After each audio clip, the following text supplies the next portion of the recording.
Pamusoroi tinochingamidzana zvekare kuchirongwa tsika dzevatema sekuvimbisa kwandakaita nhasi chitatu chega chega tinenge tichiposta mavhidhiyo edu tichikurukura nhaurwa dzine chekuita netsika dzedu isu vanhu vatema. Muchirongwa chanhasi ngatimbobatai nhaurwa yekubvutwa kwemudzimu. Ndakabvunzwa nemumwe mutereri, kana mudzimu wabvutwa ungadzoka zvekare here? Kana mudzimu wabvutwa, kana kuti watengwa, ndingakwanisa kunogadzirisa here kuti udzoke pandiri zvekare? Ndati ndibate nhaurwa iyi nemhaka yekuti inhaurwa yakatikoshera. Ngatizivei nhaurwa yekubvutwa kumudzimu. Mudzimu unombobvutwa nenzira ipi? Ndeapi maconditions aripo anozoita kuti mudzimu ukwanisike kutengeka kana kubvutiwa kana kubvutwa nevanhu vanenge vasina kusarudzwa nemudzimu? Zvinozombofamba sei? Kana wabvutwa zvinozomboita sei? Tikaziva mabvutirwo anoitwa mudzimu, zvichatibetsera zvikuru kuti tinzwisise kana kuti tive nemhinduro yekuti kana wabvutwa ndinokwanisa here kunogadzirisa kuti udzoke zvekare pandiri.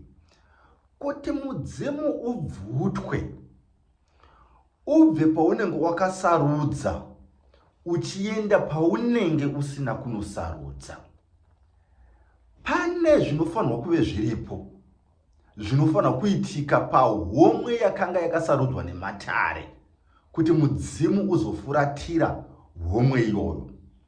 Haisiri nhaurwa yengoti paita mishonga yabatwa, vagadzira, mudzimu wotobvutwa wotoenda uko.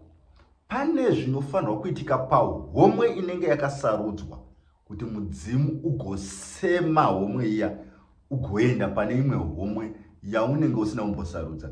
Tichada kuzonobata kuhomwe kwaunenge waenda ikoko kuti zvinozombonofamba sei. Ngatitarisei panhaurwa yehomwe inenge yakasarudzwa. Pane zvinhu zviviri zvinoita kuti mudzimu ukwanise kusema homwe yaunenge wakasarudzwa. Nokuti kuti ubve unotofanira kusema homwe yaunenge wakasarudza. Saka ndezvipi zvinhu zvinoitwa? Izvi zvinhu zvinofanira kuitika panonobvutwa mudzimu. Saka panonobvutwa mudzimu, kuti homwe isemewe nemudzimu, homwe inofanirwa kuve kana kuti inosiwa yafa. Panondobvutwa mudzimu, homwe yanga yakasarudzwa nematare inosiwa chava chitunha kana kuti homwe iyoyo yava kupenga. Takasangana zvikuru nenhaurwa yevanhu vanonzi vanopengeswa nemudzimu. Kana vanhu vachinzi vari kupengeswa nemudzimu, nhaurwa iripo kazhinji pamunhu anenge achipengeswa nemudzimu inhaurwa yekuti pakanobvutwa mudzimu. Saka kuti mudzimu useme, homwe inofanira kusara yakupenga. Kati inofanira kupenga kuti mudzimu useme. Kana kuti homwe iyi inosara chava chitunha, nokuti hakuna mudzimu unozogara pachitunha. Hakuna mudzimu unozogara pahomwe inenge yakupenga. Saka ndo zvinhu zvikuru zviviri zvandakaona zvinoita kuti mudzimu ugokwanisa kusema homwe ugokwanisa kubvutiwa. Saka vaya vanoti ina hangu handina basa nemudzimu, vanoda kutora ngavatore. Zivai kuti kune zvinhu zviviri zvinenge zvakakumirira izvozvi: kupenga kana kufa. Ndo zvinoita kuti mudzimu useme ufuratire. Kana homwe ichiri kurarama, kana homwe isiri kupenga, zvinonetsa kuti mudzimu ubvutiwe kana kuti mudzimu ufuratire. Vanogona kufunga kuti vabvuta asi vasina.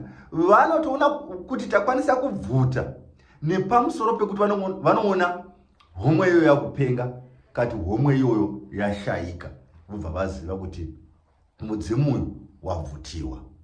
Regai ndiende mberi zvekare ndichiti ipapo nhaurwa yekubvuta mudzimu haisi nyore sezvinofunga vazhinji kuti mudzimu uri nyore kuti ubvutiwe.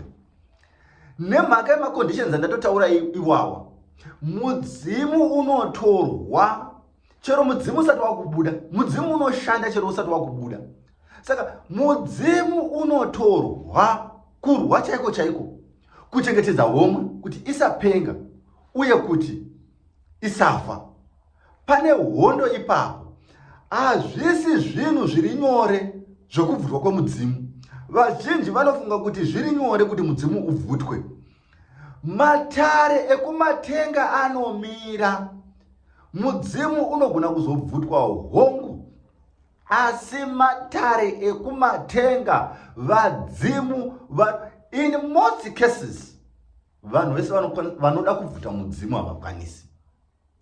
Vashoma shoma vanokwanisa kunobvuta mudzimu, that is kukwanisa kuuraya homwe kana kukwanisa kupengesa homwe. Asi kazhinji zhinji mudzimu iwoyo unononetsa kubvuta. Saka hazvisi zvinhu zviri nyore zvatingatya kuti mudzimu wangu unovhutiwa.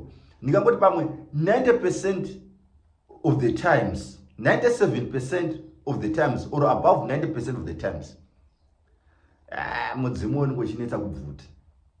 90%, 97% vazhinji vanenge vachida kubvuta mudzimu, kuti 97% yavo vanenge vachida kubvuta mudzimu vanokonewa kubvuta mudzimu. Ndokuti matare ekumatenga haipapo anowanzomira. Saka hazvisi nyore, asi zvinoitika. Ndokuti takaona vanhu vachipenga, zvinoitika. Takaona vanhu vakafa vakaurayirwa mudzimu, asi ndikuti the chances are very very slim. Vanhu vazhinji vanotadza kubvuta mudzimu vanozopedzisira nokutsipika mudzimu. Vanhu vazhinji vanotadza kunotenga mudzimu vanozopedzisira vachitsipika mudzimu.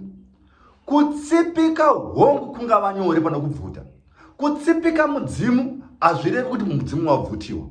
Kutsipika mudzimu kuvhara mudzimu kuti usabuda, ndokunonzi kutsipika mudzimu. Saka munhu akanotsipika mudzimu hazvirevi kuti munhu iyeye akwanisa kubvuta kana kunotenga mudzimu. Saka tine macases akawanda evanhu vakazopedzisira vatsipika mudzimu vakonewa kubvuta vobva vatsipika mudzimu kana kuvhara mudzimu. Kutsipika kuvhara dzinenge dzava shungu dzokuti ngatichiita shaisano, iwe pauri haubudi mudzimu, ini pandiri ucharamba kubuda kana waramba kuuya, asi pauri hauzombofi mudzimu wakabuda. Vanhu vobva vatsipika mudzimu. Saka tinonoona kuti tine midzimu yakawanda pamwe yakanotsipikwa. Imwe nhaurwa ndeyekuti munhu akatadza kubvuta mudzimu kana kutenga mudzimu. Imwe nhaurwawo ndeyekuti munhu akazvirombera haazodi mudzimu unozobuda uchizofumura. Saka ndizvo zvandakaona zvinowanzoitika.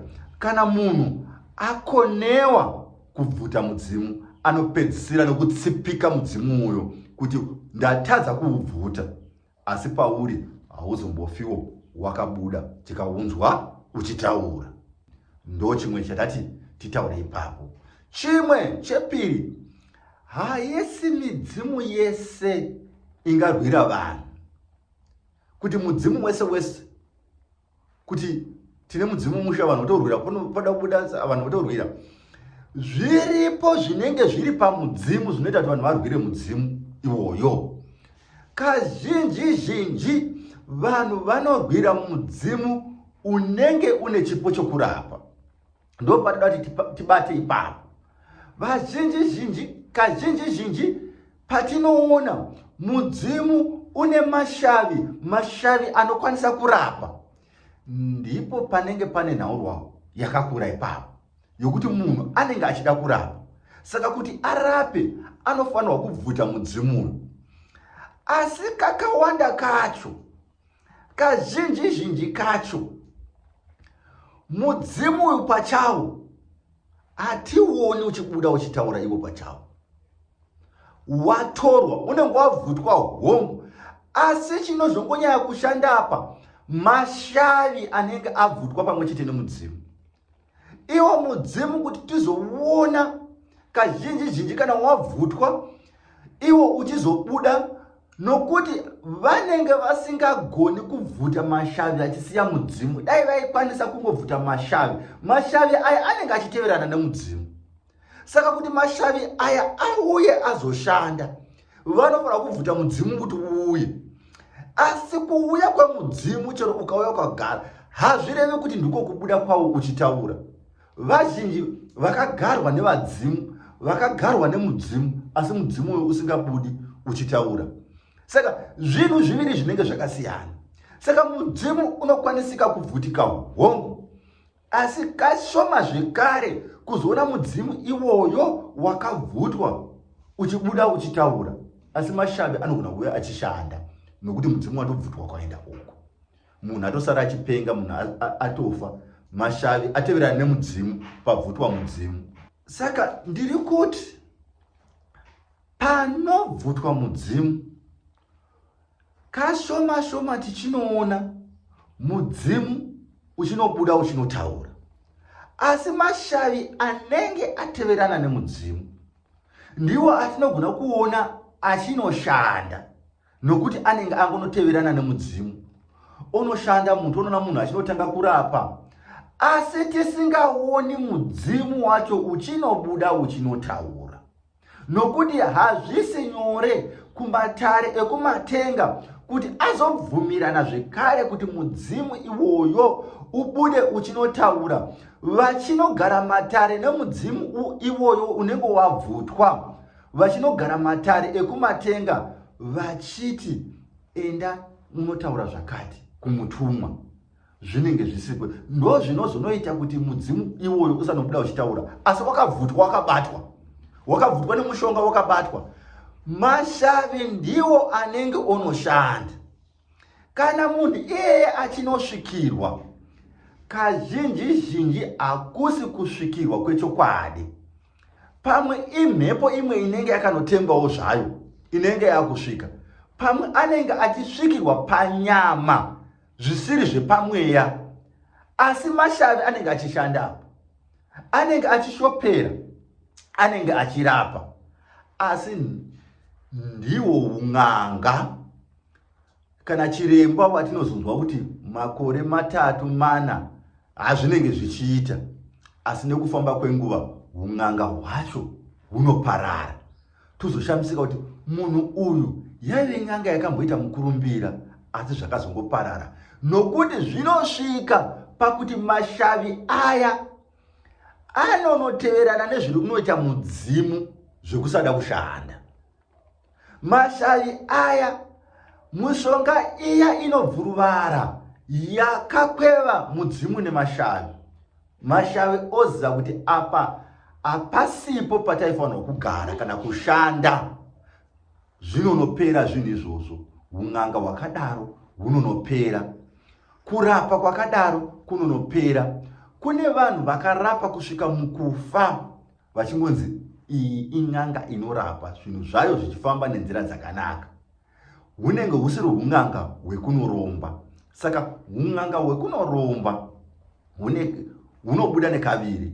Unoromba uchinobvuta mudzimu wagara uchirapa mumusha menyu.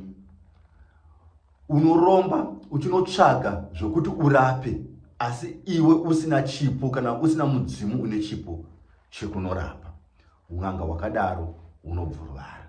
Saka kana munhu achinge abvutirwa mudzimu akasara rava guva, hapana paangazomuka akanogadzirisa zvinhu zvikauya zvekare.